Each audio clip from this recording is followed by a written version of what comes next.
কি কি সর্বনাশ হলো? কে কোথায় আছো? শিগগির এসো মা। কি এ তো রিজুর গলা।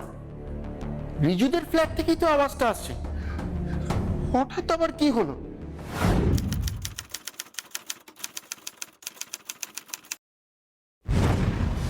যাই তো, নিচে গিয়ে একবার দেখি তো।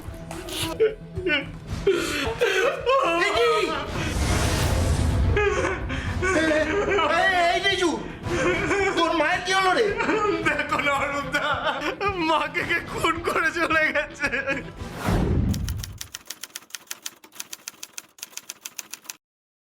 হ্যাঁ, খুন? কে কে কে খুন করলো? সেটা তো জানি না দাদা। জানিস না মানে? দুধের প্যাকেট আনতে বেরিয়েছিলাম, ফিরে এসে দেখি মা খুন হয়ে পড়ে আছে। মা, সর্বনাশ! আমি জানি না মা কি দোষ করেছিল, কার কি ক্ষতি করেছিল, কেন আমার মাকে এভাবে খুন হতে হলো। অরূপদা বলো না। এই দাঁড়া দাঁড়া দাঁড়া, পরে হবে পরে হবে। সব কিছু কেমন গুলিয়ে যাচ্ছে। এই বলতো, পুলিশকে খবর দিয়েছিস? না তো দাদা। না মানে এখনো পুলিশকে জানাসনি? দাঁড়া, এক মিনিট। হ্যালো, হ্যাঁ, হাওড়া থানা। হ্যাঁ, আমি ওই স্যার বিবেকানন্দ পল্লীর গণপতি অ্যাপার্টমেন্ট ওখানকার আবাসনের সেক্রেটারি বলছি। হ্যাঁ স্যার, আমাদের আবাসনে একটা খুন হয়ে গেছে স্যার। প্লিজ তাড়াতাড়ি আসুন স্যার। হ্যাঁ, নোট করুন, BE 26 গণপতি অ্যাপার্টমেন্ট, বিবেকানন্দ পল্লী। হ্যাঁ স্যার, হ্যাঁ। নমস্কার, ক্রাইম ডায়েরিতে আপনাদের সকলকে স্বাগত জানাই। খুব সকালবেলা হাওড়া থানাতে এক ব্যক্তি ফোন করে আমাদের খবর দেন যে ওই এলাকার বিবেকানন্দ পল্লীর গণপতি অ্যাপার্টমেন্টে এক মহিলা খুন হয়েছে। আমরা সঙ্গে সঙ্গে বিশাল বাহিনী নিয়ে পৌঁছই সেই ঘটনাস্থলে। কিন্তু আমাদের সামনে তিনখানা প্রশ্ন। প্রথম প্রশ্ন, কে ওই হতভাগ্য মহিলা? দ্বিতীয় প্রশ্ন, কেন তাকে খুন হতে হলো? আর তৃতীয় প্রশ্ন, কে বা কারা তাকে খুন করলো? এই সমস্ত প্রশ্নের উত্তর পেতে শুরু হলো আমাদের তদন্ত।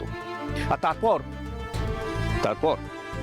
তারপর কি ঘটেছিল সেটা জানতে হলে দেখতে হবে ক্রাইম ডায়েরিতে আজকের এই রোমহর্ষক পর্ব।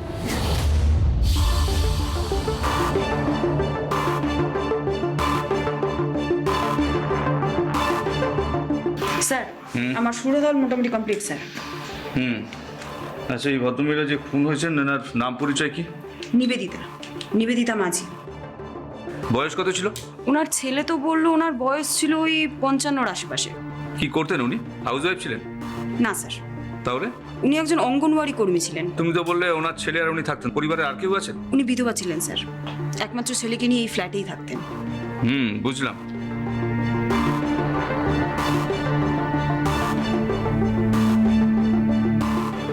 সৃজা, দেখো, কোনো ধারালো অস্ত্র দিয়ে গলা নলিটা কেটে খুন করা হয়েছে মনে হচ্ছে। একদমই তাই স্যার। আর খুনটা যা সকালে হয়েছে তার কারণ হচ্ছে যে ব্লাডটা কিন্তু এখনো ক্লট করেনি। কিন্তু সৃজা, একটা বিষয় আমার খটকা লাগছে। কোন ব্যাপারে আপনার খটকা লাগছে স্যার? না, তুমি বললে যে ওর ছেলে আর মা ফ্ল্যাটে থাকতেন, কিন্তু সাত সকালে ভদ্রমহিলা খুন হয়ে গেলেন অথচ ছেলে টের পেলেন না। শুধু তাই না, এই বিল্ডিং এর কেউই টের পেলেন না, কোনো শব্দ আওয়াজ কিছু হলো না। স্যার, ভিকটিমের ছেলে আমায় বলেছিল যে ও নাকি দুধের প্যাকেট আনতে বেরিয়েছিল, ফিরে এসে দেখে ওর মা খুন হয়ে পড়ে আছেন। তাহলে তো ছেলেটার সঙ্গে কথা বলা দরকার। Okay sir. Excuse me Riju, sir একটু তোমার সাথে কথা বলতে চান।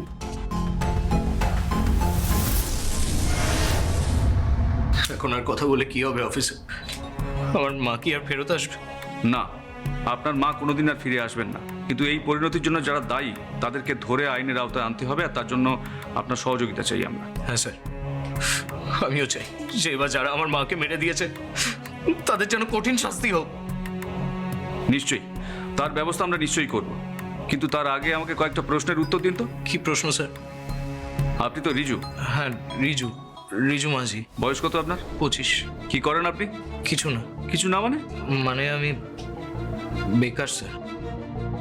ও, তার মানে আপনি এখন চাকরি বাকরি কিছু পাননি? স্যার, আমি ক্লাস 10 অবধি পড়াশোনা করেছি, কিন্তু মাধ্যমিক পাস করতে পারিনি। এইটুকু বুদ্ধি নিয়ে কি কেউ আমার চাকরি বাকরি দেবে আজকালকার যুগে? আপনি বলুন না স্যার। অফিসে বসে কলম পেশার চাকরি না হোক, কিন্তু আজকাল তো অন্য অনেক রকমের কাজের সুযোগ রয়েছে। তুমি তো চাইলে সেসবও করতে পারতে।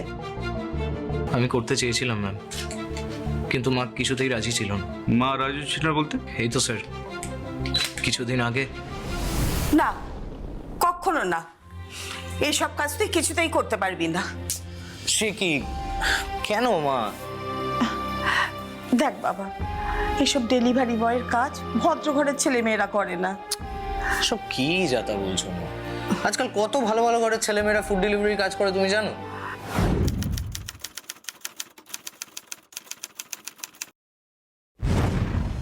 আর এই পৃথিবীতে তো কোনো কাজই ছোট নয়, বলো? আমি তো আর অসৎ পথে চুরি ডাকাতি করে টাকা রোজগার করার কথা বলছি না। আমি যদি সৎ পথে দুটো পয়সা রোজগার করতে পারি তাতে অসুবিধাটা কোথায়?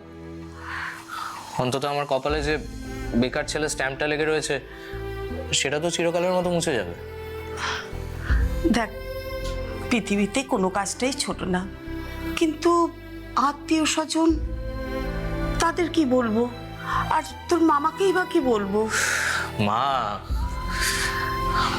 আমাদের আত্মীয় স্বজনরা আমাদের মা ছেলের কোনো খোঁজ খবর রাখে না, না আমাদের তারা খাওয়ায় পড়ায়। তাই তারা কি ভাববে আর কি বলবে সেটা ভেবে আমি কেন শুধু শুধু বাড়িতে হাত পা গুটিয়ে বসে থাকবো, সেটা বলতে পারো? সেসব ঠিক আছে, কিন্তু এত কিন্তু কিন্তু করো না মা। সব বিষয়ে এত কিন্তু কিন্তু করলে যে জীবনে 1 ইঞ্চিও এগোনো যায় না। সেটা আমি জানি। তাহলে সমস্যাটা কোথায়? আমি ভাবছি অন্য কথা। অন্য আবার কি কথা?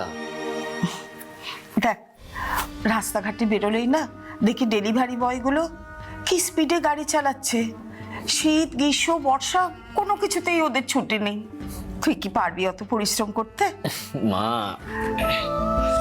আমি পারবো কিনা সেটা তুমি নিজেই দেখে নিও।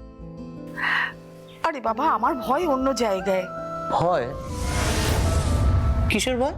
মাঝে মাঝেই টেলিভিশনে খবর শুনি তীব্র গতিতে বাইক চালাতে গিয়ে ডেলিভারি বয়ের অ্যাক্সিডেন্টে মৃত্যু। আমার বড্ড ভয় করে রে। মা, আমাদের প্রত্যেককেই একদিন না একদিন মরতে হবে, আর কার মৃত্যু কিভাবে লেখা আছে সেটা তো আমরা কেউই জানি না। রাস্তায় না বেরিয়েও কিন্তু ঘরে বসে অনেক মানুষ বিভিন্ন দুর্ঘটনায় মারা যায়। কেউ ইলেকট্রিক শক খেয়ে মারা যায়, কেউ আবার মাথার উপর চলন্ত সিলিং ফ্যান ভেঙে পড়ে বেঘরে প্রাণ হারায়। তাই তুমি একদম ফালতু ভয় পেও না মা, বজরংবলী আমার সাথে আছে, দেখো আমার কিচ্ছু হবে না। তোমার মা যখন অনুমতি দিয়ে দিয়েছিলেন তখন তুমি ডেলিভারি বয়ের কাজটা করলে না কেন? স্যার, প্রথম দিকে মাকে অনেক বুঝিয়ে বাজিয়ে রাজি করতে পারলেও পরের দিনই মা বেঁকে বসেছিল স্যার, তাই ওই কাজটা আমার আর করা হয়নি। বুঝলাম। তো আপনার মা 7 সকালে খুন হয়ে গেলেন, আপনি টের পেলেন না?